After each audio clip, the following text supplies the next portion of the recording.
اور 4 طلبہ جو کرونا کی بیچ تھی ان لوگوں کا امتحان کے سلسلے میں الحمدللہ ہم لوگوں نے جامعہ کے اساتذہ کے اس حکم کو الحمدللہ بڑی خوشی سے اور بڑی ذمہ داری سے نبھایا، اور ہم اسے فخر سمجھتے ہیں کہ ہم جامعہ کی جو بھی خدمت کا موقع جامعہ کی جانب سے ہمیں ملتا ہے اسے کرنے، ہم ہی نہیں میں سمجھتا فرزندان جامعہ دنیا کے کس کونے میں بھی ہو اس بات کو فخر محسوس کرتے ہیں کہ جامعہ کی جانب سے کوئی بھی حکم ملے اس پر عمل کرنے پر فخر محسوس کرتے ہیں۔ اور آج جو پروگرام ہمارے درمیان الحمدللہ بھی اختتام پذیر ہوا چاہتا ہے، صرف 10 دن پہلے استاد محترم نے فون کیا تھا ہمارے برادرم محمد امین عمری صاحب سے، کہا تھا کہ انشاءاللہ وجیواڑے میں پروگرام 3 تاریخ کے لیے آپ لوگ تیار ہیں کیا؟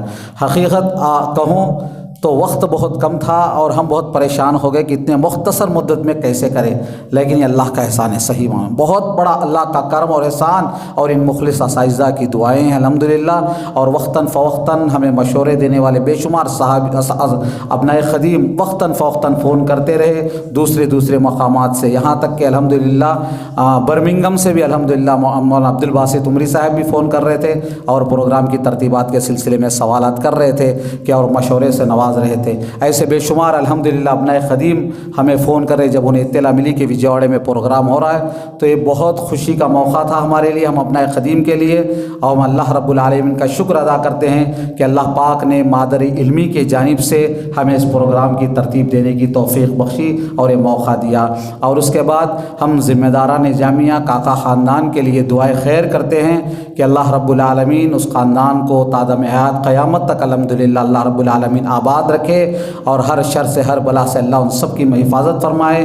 کاکا انیس صاحب کل آپ تمام سے معذرت کے لیے فون کر رہے تھے اور کہے تھے کہ اپنا خدیم سے لیے کہیے کہ معذرت چاہتا ہوں، میں طبیعت کی ناسازی سے میں نے اپنے پروگرام کو ترک کر لیا، میرے آنے کی امید بہت سارے اپنا خدیم رکھے ہیں، لیکن ان سے کہیے کہ میں معذرت خواہ ہوں، میری طبیعت کی ناسازی تھی کہ میں نے اپنے آپ کو روک لیا۔ اور اس کے بعد اسی طرح اساتذہ جامعہ کا میں مشکور ہوں کہ الحمدللہ ان لوگوں نے ہمیں اس قابل سمجھا کہ اتنا بڑا پروگرام ہم ترتیب دیں کہ ساحلی آندھرا کی شکل میں الحمدللہ اتنا بڑا پروگرام کہ ہم یقین دلاتے ہیں ہمارے اساتذہ کو، ذمہ داران جامعہ کو، تب بھی آپ کی جانب سے کوئی بھی حکم ہو انشاءاللہ ہم مقامی جمعیت کی حیثیت سے ہو یا ساحلی جمعیت کی حیثیت سے ہو، ہر اعتبار سے ہم انشاءاللہ آپ کا بھرپور ساتھ اور آپ کے ہر حکم کو انشاءاللہ عمل کرنے کی انشاءاللہ ہم کوشش کریں۔ اور اسی طرح خصوصاً مقامی جمعیت کے ابنائے قدیم کا بھی الحمدللہ ہمارے ساتھیوں نے الحمدللہ بڑھ چڑھ کر رات دن محنت کیا، ان تمام ساتھیوں کا بھی میں مشکور ہوں۔ اور اس کے ساتھ جتنے شرکاء یہاں پر آئے ہیں، علماء کرام آئے ہیں، خصوصاً ہبلی سے تشریف لانے والے احمد سراج صاحب لکھنؤ سے اس پروگرام کے لیے اپنے پروگرام کو لکھنؤ کے پروگرام کو ختم کر فوراً نکل کر انہوں نے اس پروگرام کے لیے اپنا منصوبہ بنا کر آئے ہیں، ہم ان کا بھی تہ دل سے شکر ادا کرتے ہیں، دعا کرتے ہیں کہ اللہ پاک ان کی خدمات کو قبول فرمائے، اللہ رب العالمین ان کے زبان میں اور بھی اثر عطا فرمائے۔ اسی طرح مولانا عبداللہ صاحب عمری پامر سے الحمدللہ ہمارے درمیان آئے ہیں، شیخ حفیظ الرحمن صاحب رحمہ اللہ کے ساتھی ہیں، وہ بھی الحمدللہ صبح سے ہمارے ساتھ ہیں اور وقتاً فوقتاً ہماری میٹنگوں میں مسلسل 50 کلومیٹر سے سفر کر آتے رہتے ہیں الحمدللہ۔ اللہ رب العالمین سے دعا ہے کہ اللہ رب العالمین انہیں بھی صحت دے، تندرستی دے، اللہ رب العالمین جب تک رکھے اللہ اسلام کا کام، ایمان کا کام لیتے رہے، خدمت لیتے رہے اور اللہ خاتمہ بالخیر فرمائے، آمین۔ اسی کے ساتھ ساتھ استاد محترم مولانا دکتور سعید احمد صاحب عمری مدنی کا بھی مشکور ہوں کہ الحمدللہ وہ بھی الحمدللہ ہمارے ساتھ دیے اور مشوروں سے نوازا، ان کے بھی کئی مشورے تھے اس پروگرام کے سلسلے میں وقتاً فوقتاً، وہ بھی مشوروں سے نواز رہے تھے، ہم ان کے بھی مشکور ہیں۔ اور اسی طرح اساتذہ جامعہ کا خصوصاً شکر ادا کرتا ہوں دوبارہ کہ آپ الحمدللہ وقتاً فوقتاً ہماری رہنمائی کرتے تھے، اور جیسے کہ میں نے بتایا کہ رہبر ہمارے مولانا عبدالعظیم صاحب وقتاً فوقتاً جب بھی کچھ ان کو ریکارڈنگ یا کچھ ڈالتے ہیں تو فوراً جواب کے ذریعے ہمیں بتاتے تھے، اور آخراً اس مسجد کے ذمہ داران الحمدللہ اس پروگرام کو چلانے میں بھرپور ہمارا ساتھ دیا، الحمدللہ یہ موقع دیا۔ اور اسی طرح صوبائی جمعیت کے بھی ہم مشکور ہیں کہ اساتذہ کے قیام کے لیے صوبائی جمعیت کے آفس وغیرہ کا پورا انتظام الحمدللہ وہ بھی کیا، ہم مقامی جمعیت اہل حدیث اسلام پیٹ کا اور صوبائی جمعیت کا بھی ابنائے خدیم کی جانب سے شکر ادا کرتے ہیں، اور تمام کے لیے ہم دعا کرتے ہیں کہ اللہ پاک تمام کی خدمات کو قبول فرمائے. ہمارے اس پروگرام کو اللہ کامیاب بنایا ہے. اسی طرح ہم یقین دلاتے ہیں اساتذہ کرام کو کہ جس یقین کے ساتھ آپ اپنی سفر کی صعوبتوں کو مشقتوں کو برداشت کرتے ہوئے ہمیں نصیحت کیے, یقیناً انشاءاللہ ہم اس کو عمل کرنے کی کوشش کریں گے. جزاکم اللہ الخیر و حسن الجزاء. السلام علیکم ورحمۃ اللہ وبرکاتہ.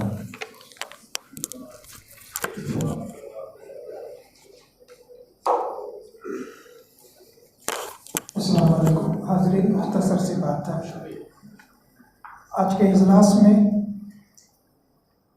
محترم سیکریٹری صاحبان کی کمی تو محسوس ہو رہی تھی, اور اس کے ساتھ استاد محترم مولانا حافظ الرحمان صاحب کی, لیکن مجھے ان حضرات سے زیادہ حضرت مولانا ابوالبین حماد صاحب عمری علیہ الرحمہ یاد آ رہے تھے. اس علاقے کے ابنائے قدیم اور یہاں کی جمعیت ابنائے قدیم کے استحکام میں حضرت مولانا کا بہت بڑا ہاتھ رہا ہے. جب بھی کوئی یہاں سے عمرآباد پہنچتے, ملاقات ہوتی, تو مولانا بٹھا کر خیر و عافیت معلوم کر کے پورے علاقے کے حالات معلوم کرتے. مولانا عبداللہ پامرو صاحب یہاں تشریف فرما ہے. آپ کے ادارے کے لیے جب بھی مولانا کو انہوں نے یاد کیا, مولانا ابوالبین حماد صاحب اور شیخ التفسیر مولانا عبدالکبیر صاحب دونوں بھی اس علاقے میں تشریف لائے, اور ادارے کے ساتھ ساتھ یہاں کے ابنائے قدیم اور یہاں کی جمعیتوں کے استحکام کے لیے ان بزرگوں نے کوششیں کی. آپ کو یہ جان کر حیرت ہوگی کہ مولانا حماد صاحب نے پوری زندگی بغیر کسی کے طلب کے, بلکہ سمجھے کہ پبلک جو سروسیں ہوتے ہیں بس کا استعمال انہوں نے کر کے دور دور کا سفر, کبھی ٹھہر کر بھی جانا پڑتا, بغیر ریزرویشن کے بھی ٹرین کا سفر کرنا پڑتا, لیکن مولانا برابر کرتے رہے. اگر آج مولانا ہوتے اس ادارے اس اجلاس میں تو یقیناً ان کی خوشی کی کوئی انتہا نہیں ہوتی. شاید یہ ساری تاریخ وہ آپ کے سامنے بہتر انداز میں رکھتے. کوئی بھی بڑا کام ہوتا ہے تو ایک پردہ ہوتا ہے, ایک پردے کے پیچھے کچھ لوگ ہوتے ہیں. بظاہر پردے پر جو بھی مناظر دکھائے جاتے ہیں یہ دنیا کے سامنے ہوتے ہیں, لیکن کچھ افراد ایسے ہوتے ہیں جن کا تعاون پردے کے پیچھے سے ہوتا ہے, اور یہی حقیقت میں وہ لوگ ہوتے ہیں جو اللہ تعالیٰ کے پاس بہت کچھ پاتے ہیں. اس موقع پر ہم سب اللہ کے دربار میں دعا کریں کہ اللہ تعالیٰ حضرت مولانا کی بال بال مغفرت فرمائے, ان کے درجات کو بلند فرمائے, اور ان کی جو نیک تمنائیں جمعیت ابنائے قدیم کو لے کر تھیں, اللہ تعالیٰ ان نیک تمناؤں کو قبول فرمائے. غالب کا یہ شعر مجھے یاد آ رہا ہے, غالب خستہ کے بغیر کون سے کام بند ہیں, روئیے زار زار کیا کیجیے ہائے ہائے کیوں. محترم حاضرین, ہم مرکزی جمعیت کی جانب سے مقامی جمعیت کے صدر جناب نصیر احمد صاحب عمری, سیکریٹری بھائی مجاہد احمد خان اور دیگر رفقا, مولوی بلال احمد صاحب, مولوی امین احمد عمری, مولوی صفی الرحمن اور ان کے دیگر رفقا کا ہم تہ دل سے شکریہ ادا کرتے ہیں کہ بہت کم وقت میں انہوں نے بڑی محنتیں کی اور آپ سب کو جمع کرنے کی کوششیں کی. جلسے کو بہت منظم انداز میں کامیابی کے ساتھ چلانے کے لیے جن سہولتوں کی ضرورت ہوتی ہے یہ ساری سہولتیں فراہم کرنے کی انہوں نے کوشش کی. دوسرے مرحلے میں ہم مسجد کے ذمہ داران, خصوصاً اس کے سیکریٹری جناب محمد فاروق خان صاحب کے جو صوبہ جمعیت کے خازن بھی ہیں, ہم ان کا شکریہ ادا کرتے ہیں کہ انہوں نے نہ صرف ہمیں یہاں پروگرام چلانے کی اجازت دی بلکہ اس کے لیے سارے انتظامات فراہم کیے. یقین مانیے کہ یہ اجلاس اگر کسی ہوٹل میں ہوتا, کسی دوسرے حالوں میں ہوتا تو وہ بات نہ ہوتی جو اس مسجد کی برکت سے, یہاں کی سہولتوں سے ایک مؤثر انداز میں یہاں یہ اجلاس ہو سکا.